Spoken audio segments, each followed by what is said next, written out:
Bu tochkalar mening eng sevimli tochkalarim. Bu kim edi bu endi? Bu kim bu? Tochkan xo'jayinimi bu?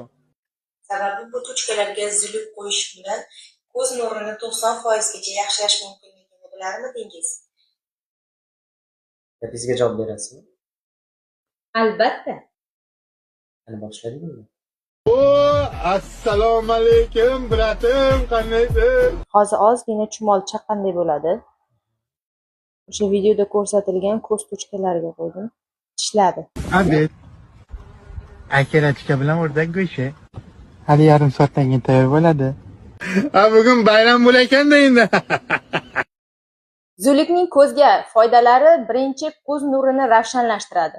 Gadjetlardan toliqqan ko'zlarni, allergiyadan charchagan, qizargan ko'zlarni davolaydi. Hamma o'mni bironta bir to'pay odam qolmami? Hamma motivator.